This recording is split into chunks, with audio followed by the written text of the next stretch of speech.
penyelidikan ini dilakukan di satu pintu, yaitu di Mabes Polri, karena keterkaitan masalah manajemen penyelidikan kepangkatan di Polri. Ini kami harus minta nama baiknya di-clearkan. Oke, dipulihkan. Kenapa? Dia sudah menjadi korban, lalu difitnah lagi. Lalu proses pemfitnahnya ini juga tidak melakukan proses hukum. Kenapa? Belum penyelidikan.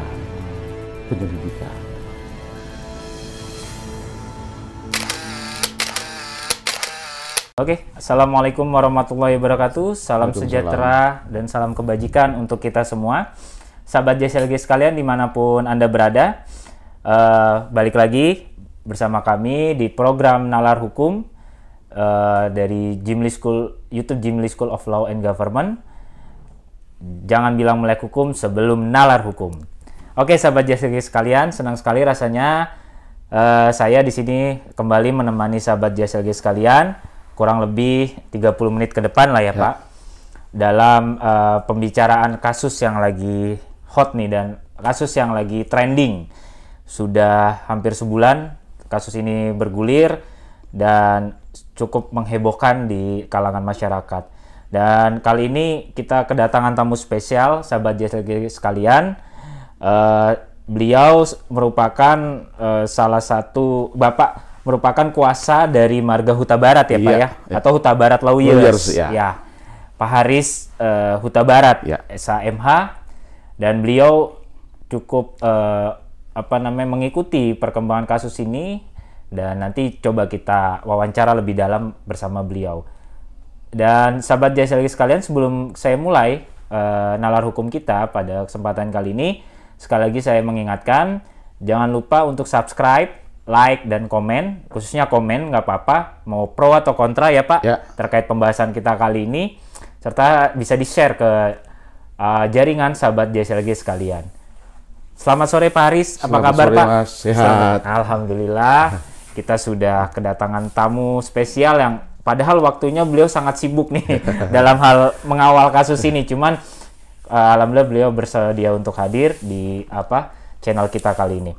Oke, Pak Haris, mungkin tanpa berlama-lama kita langsung mulai aja ya pembicaraan kita pada hari ini. Paling ada beberapa premis, Pak, untuk pembicaraan kita, yaitu perkembangan kasus dari pembunuhan Brigadir J ini, kemudian efektivitas terkait penanganan kasus ini seperti apa, apakah lembaga-lembaga yang terkait ini sudah cukup maksimal dalam mengawal kasus ini. Kemudian juga terkait dengan yang sekarang lagi ramai nih, Pak, justice kolaboratif ya. Ya mungkin nanti Pak Haris bisa menjelaskan secara umum terkait dengan hal-hal ini. Oke Pak Haris, ini kan kasusnya udah hampir sebulan ya Pak? Ya, apa lebih dari sebulan? Sebulan lebih sehari, 2 hari. Mungkin bisa dijelaskan secara umum lah Pak, perkembangan kasusnya sudah sampai mana Pak? Ya. Ini. Baik, terima kasih Mas Riki, terima kasih kepada Jimli School Law and Governance yang bisa mengundang saya pada hari ini. Jadi memang perkembangan kasusnya kalau kita bilang cepat, enggak juga. Tapi perkembangannya sudah ada. Pertama kita mengucapkan terima kasih kepada Kapolri, kepada Pak Mahfud MD, dan kepada Presiden yang sangat intens sekali melihat kasus ini. Kalau kita lihat perkembangannya, ya sudah sangat maju, di mana ada tersangkanya, lalu sekitar 25 atau 31 orang pejabat-pejabat yang berwenang di lingkungan kepolisian dikenakan sanksi etik ataupun dicopot dari jabatannya. Jadi memang ini adalah perjalanan panjang dari kasus ini kalau kita lihat. Itu kira-kira Mas. Oh siap. Nah ini Pak, ini kan berarti Bapak tadi bilang mengucapkan terima kasih pada para pihak, salah satunya Kemenko Polhukam. Ya, sekedar informasi, beberapa waktu yang lalu kan tim Bapak menemui ya Pak, audiensi lah dengan Kemenko Polhukam ya, dalam hal ini Bapak Mahfud. Berarti secara umum Bapak tadi menggambarkan bahwa memang sudah ada efektif ya dorongan dari Kemenko Polhukam Pak dalam mengawal kasus ini. Jadi kami dari Huta Barat Lawyers, di mana istilah Batak itu ada makuling mudar katanya. Jadi menurut adat Batak, karena kami Huta Barat, maka kami mempunyai kewajiban untuk membantu saudara kami. Makanya kami datang waktu itu ke Pak Mahfud ND, membawa orang tua almarhum, yaitu ayahnya Pak Samuel Huta Barat, untuk menjelaskan secara langsung sebenarnya bagaimana sih adat Batak itu dan bagaimana sih sebenarnya yang dialami oleh keluarga terhadap kasus ini. Ya, kami mendorong pada waktu itu bahwa ada persoalan satu, manajemen penyelidikan. Kami mendorong agar penyelidikan ini dilakukan di satu pintu, yaitu di Mabes Polri, karena keterkaitan masalah manajemen penyelidikan kepangkatan di Polri. Itu yang pertama, yang akhirnya semua ditarik ke Mabes Polri. Yang kedua, kita bahas masalah obstruction of justice, adanya menghalang-halangi persoalan ini. Itu yang kami usulkan waktu itu, Pak. Okay. Pak, dengan menyampaikan data-data di mana juga orang tua daripada Pak Joshua mengungkapkan juga isi hatinya kepada Pak Mahfud. Itu kira-kira. Oke. Berarti gini, Pak, Bapak sebagai kuasa hukum dari korban, sejauh ini yang sudah dicapai dalam perkembangan kasus ini sudah sesuai harapan dari para kuasa hukum korban, atau misalkan Bapak dari kuasa hukum korban ini masih tetap mengawal terus nih, Pak, ya, sampai selesai nih perjalanan kasus ini, Pak? Pertama, kalau kita lihat kasus ini kan adanya obstruction of justice itu karena 3 hari baru diumumkan. Setelah itu kita lihat bahwa Kapolres menyampaikan bahwa ada peristiwa tindak pidana pelecehan seksual dengan adanya tembak-menembak. Okay. Jadi kami melihat bahwa orang tua juga melihat bahwa kok anaknya nggak seperti begitu, kan gitu. Jadi kita coba analisa proses yang berdasarkan fakta-fakta yang kita lihat di TV, ya toh, pada waktu anaknya korban dibawa ke Jambi, ada proses supaya langsung dikuburkan. Terus setelah itu kita lihat ada pengumuman, lalu adanya prarekonstruksi. Kalau menurut Perkap 1205, ya toh, dalam hal pemeriksaan, karena harus ada beberapa, termasuk salah satunya rekonstruksi. Kalau rekonstruksi itu kan dapat, kata istilahnya kan, dapat berarti boleh, tidak boleh, boleh. Yeah. Nah, harusnya itu kan dalam proses penyelidikan. Dalam proses penyelidikan itu berarti sudah ada saksi, ada tersangka, ada bukti. Yeah. Itu kan penyesuaiannya di sana kan. Lalu sehingga dapat dilakukan rekonstruksi. Yang kita lihat belum ada saksi, belum ada bukti, belum ada tersangkanya, sudah diumumkan bahwa ada pelecehan seksual dan adanya tembak-menembak. Jadi ini kelihatannya yang kurang sinkron secara hukum. Yang kita lihat. Yang dilihat sama kuasa hukum, ya, Pak, ya. Yang kedua, harusnya pada waktu ada laporan polisi pertama, ini kita baca sesuai dengan Perkap dan Undang-Undang Kepolisian, bahwa penyidik itu melakukan tindakan di TKP, tindakan pertama di tempat kejadian perkara. Dia kan harusnya mengumpulkan bukti-bukti korban, mengumpulkan bukti-bukti saksi, mengamankan korban, mengamankan TKP, kan gitu, sehingga bisa dilanjutin proses penyidikan. Nah, kalau ini yang kita lihat kan tiba-tiba diumumkan, ya toh, tanpa memberikan penjelasan. Oke.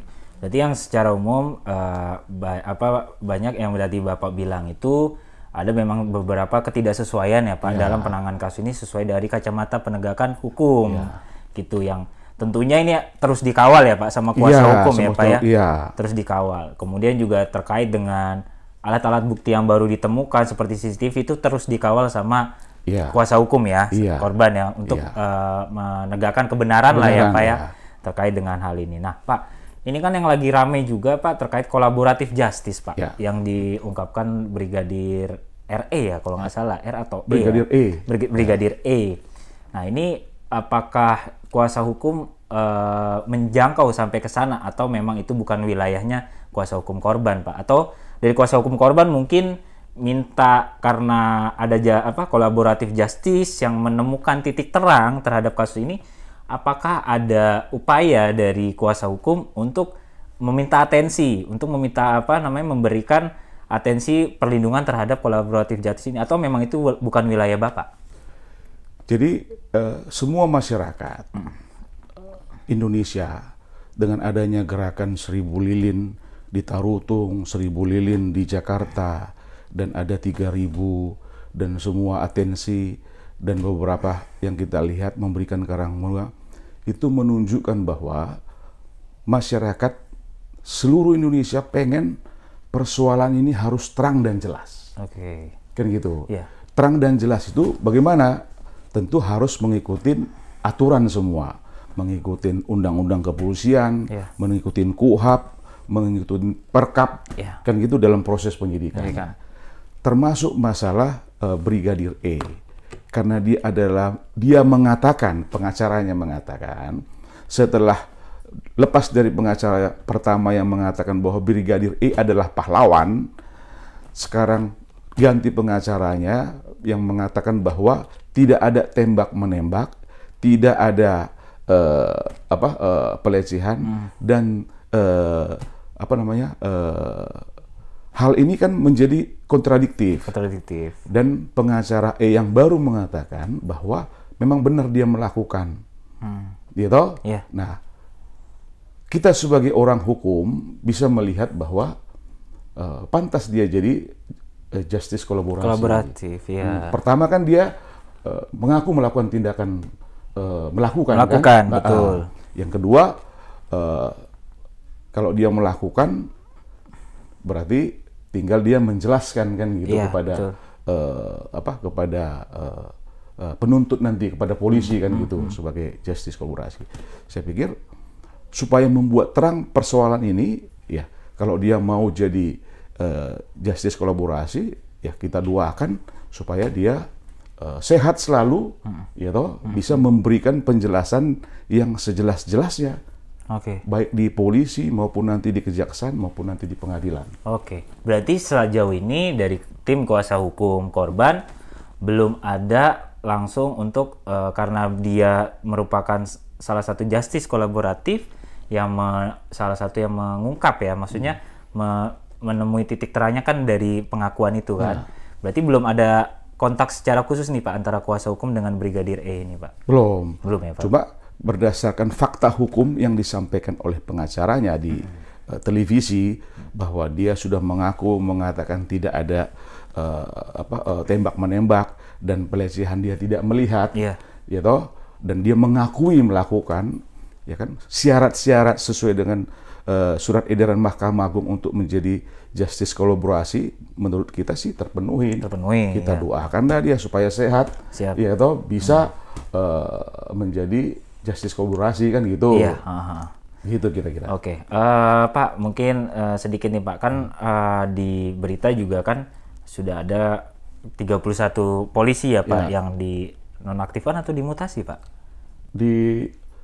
Nonaktifkan atau mutasi lah ya itu. Nah, apakah ini salah satu bukan harapan ya, maksudnya salah satu titik terang juga Pak dalam kasus ini? Apa itu memang yang diharapkan para kuasa hukum ini untuk mencari yang sejelas-jelasnya? Jadi menurut Bapak sebagai kuasa hukum, apakah dengan banyaknya polisi yang dinonaktifkan ini cukup objektif berarti Pak dalam penanganan kasus ini atau dalam penerangan kasus ini Pak menurut Bapak sebagai kuasa hukum? Tadi saya bilang masyarakat menunggu, masyarakat juga melakukan aksi untuk mendorong supaya perkara ini terang dan jelas. Bahkan bukan masyarakat, ya toh, banyak pakar-pakar hukum, ya toh, termasuk Bapak Mahfud MD dan bahkan Presiden, kan gitu, supaya ini membuat terang perkara ini. persoalan 25 kemudian menjadi 31 dinonaktifkan atau dimutasi, saya pikir ini adalah reward and punishment. Artinya kepolisian melihat sesuai dengan aturan, sesuai dengan SOP, berarti 31 ini melakukan apa untuk apa. Kan gitu. Kalau dalam suatu organisasi, kalau ada punishment, berarti ada sesuatu yang dia lakukan yang bertentangan dengan SOP ataupun yang bertentangan dengan perkap atau peraturan yang sudah ditetapkan, atau mungkin ada ketentuan etik. Nah, ini yang mungkin yang kita lihat secara struktural. Kalau sampai 31 orang dinonaktifkan karena persoalan ini, ya toh, kita juga merasa prihatin. Ya toh, harusnya sebagai penegak hukum menjadi panutan buat kita kan gitu. Harusnya dia membuat terang dan jelas perkara ini. Gitu kira-kira. Mungkin ini lagi Pak, ada satu pertanyaan sedikit terkait dengan perkembangan kasus ini ya. Ini kan lagi rame nih motif. Jadi polisi atau penegak hukum lagi mendalami motif. Sejauh mana Pak motif ini diperlukan atau sebagaimana penting ya? Sejauh mana atau penting banget nggak sih terkait pendalaman motif ini?